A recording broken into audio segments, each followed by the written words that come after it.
This is my background, and I hope by explaining my background to you, you'll be able to understand where I'm coming from. So my name is Sean. I was trained as an engineer. I worked as an engineer before I actually went to medical school. The way I think about things is as an engineer. We always differentiated between the science majors, like biology, and engineering students, or maybe even chemists. As an engineer, it is important to understand the concept behind things. The details, the facts, that's not so important. They may change. So we don't want to memorize that because it's just wasting our brain space. But understanding the concepts is essential because the concepts remain. In medical school and in residency, I kept hearing something about the rule of half in 10. Half of what we believe today to be right, to be gospel truth, to be the gold standard, will be proven to be wrong 10 years later. As in, by the time the next decade rolls around, much of what we learn is actually going to be incorrect. Given that, how do you do anything when a lot of what we're doing is wrong?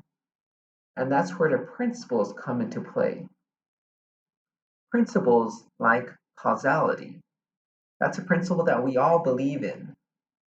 Without causality, we would have nothing. Without causality, there would be no science. Causality is the principle that something happens because of something else. There's a linkage, there's a cause and effect. And we still believe that today. We believed it thousands of years ago, and we still believe it today. It has been proven true. A silly example of non causality was somebody gets sick, and you figure out they have the virus, and that's why they're sick. Except that they actually didn't have the virus till later. That wouldn't be causal. Something that happened after the fact couldn't have caused the event a day before. Another principle is critically interpreting data and new conclusions. If it doesn't make sense, do you believe it? Do you think about how it could be true, or do you just ignore it completely because it doesn't make any sense? Some people think of it as entertaining stupidity. But to those people, I say it's like the idea of the earth revolving around the sun. Now we think it's common sense, but hundreds of years ago, we didn't think so. Rather, we thought it was stupid. When somebody questions the status quo, oftentimes they're thought of as stupid, as an idiot. Obviously, this is the way we do it. Why would you think otherwise? But sometimes they're right. I learned in residency to be my own devil's advocate, to be open to new ideas, even the ones that go contrary to what I believe currently. And the context was coming to a differential diagnosis. I'm trained as an internal medicine doctor. Internists, for short, were supposed to be the people who are the thinkers of medicine. The people who don't do as much physically, they're not ones who do procedures or surgeries. We're the ones who think about things, put the pieces together, and figure out a solution. Something that makes it all come together. Differential diagnosis is the method we use coming to a diagnosis. A patient comes to you with a symptom, and you're trying to come up with a diagnosis for their symptom. For example, they complain of a cough. There's two different approaches. The first approach is the one that's taught in medical school, that's taught in residency. The broad sweep approach, I'll call it. You list every possible diagnosis for cough, all the diseases that you could think of, and you go through them one by one, crossing out the ones that don't make sense, leaving the ones that remain, and then you do testing to eliminate it further. Theoretically, that may work, except for the minor detail that we don't know all possible diagnoses for cough. I do it the iterative way. So in engineering, we have many ways of solving a problem. We have something called depth first versus breadth first. We're going through a tree, for example. But anyways, the iterative way is you do something first, you see if it works out, and if not, you do something further. And so I think of the most common causes for a cough.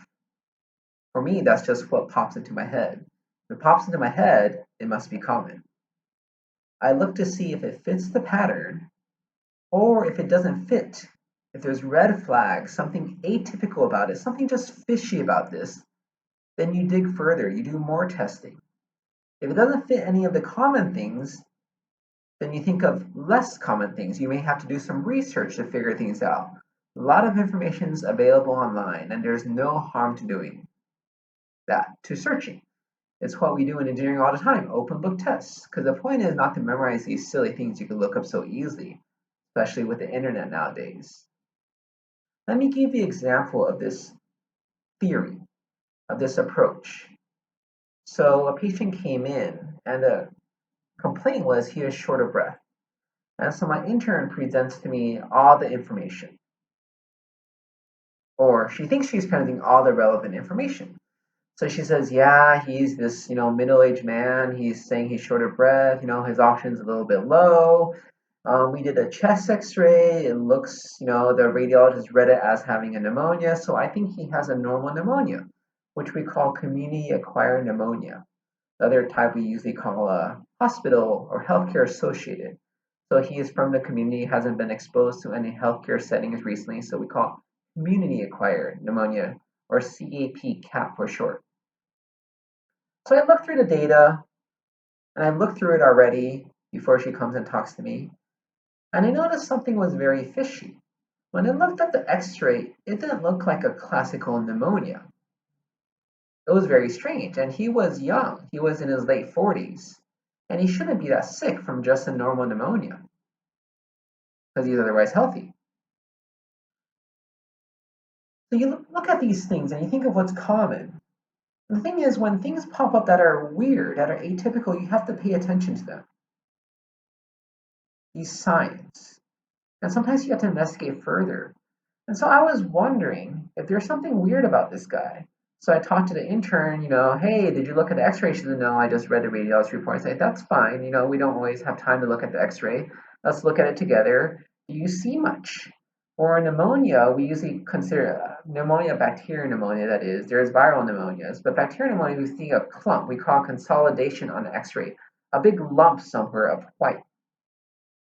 But he didn't have that. He had increased interstitial markings, which means the lines that are normally very faint are more obvious on his x-ray.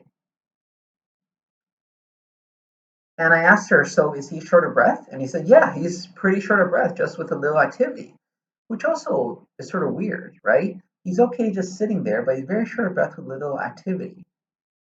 And he has no medical issues so far as we know. So I began to think about atypical pneumonias, and there's quite a few, but one we learned about commonly is called PCP pneumonia, or PJP is the new name, but pneumocystis jirovecii. And it's most common in people who have AIDS. So I asked her, what does this guy look like? He is African American. I asked, did you ask about his sexual history? Because mostly we think of people at higher risk are people who we call MSM, men who have sex with men. And she said, no, she hadn't. I said, that's fine. I'll ask him when I go see him. I have to see him anyways, right? So I went and talked to him. And yeah, he was awfully short of breath for an otherwise normal looking guy. And yes, he did have sex with men. And so it was pretty clear that he had a PCP pneumonia to me. But it's also very easy to miss if you just think of common things being common. Because it's not just about the common things being common, but it's also about questioning yourself. And one of my attendings was very smart, said you have to be your own devil's advocate. That's one of the issues. We fall in love with our own diagnosis. We just fall in love with it simply. We love being right. Everybody does, especially doctors. And the only way to be open to new ideas, to things that are contrary to what you think, is to be your own devil's advocate. Be the first to poke a hole in your theory and say, hey, this doesn't make sense. So that's sort of where I'm coming from. An engineer turned doctor, somebody who thinks through things. looks at things and say, hey, can this make sense? It's a different approach than many people. A lot of doctors like evidence, they like data. But I don't think of it that way because the problem is the world has changed and yet they're still doing things the same way they have. See, in computer science, you couldn't do that. You would be outdated. You have to keep learning, keep updating yourself, keep refreshing yourself. As a doctor, unfortunately, many people get by without learning new ways of doing things. But the problem is when new information is coming out quickly, when new information is uncertain, unvetted, when it's not a standardized, randomized controlled trial, RCT is our gold standard, how do you interpret it? And I think of the example recently of the Boeing 737 MAX. The first crash happened. They said, Indonesia, they just, they don't know how to fly. Like, well, I mean, that could be true. They have more lax safety centers, but they don't have crashes all the time. Sort of strange. And then the second one, people at Boeing in the US, they were still saying is okay until other governments started shutting down the 737 MAX and then they followed suit. But that's sort of the issue nowadays, right? You see all these organizations like the CDC, the WHO. By the time they come out with guidelines, it's sort of too late. Why? Because they're behind the curve. They're never the ones to be ahead of the curve. And why is that? Well, because they make statements like, well, there's insufficient evidence.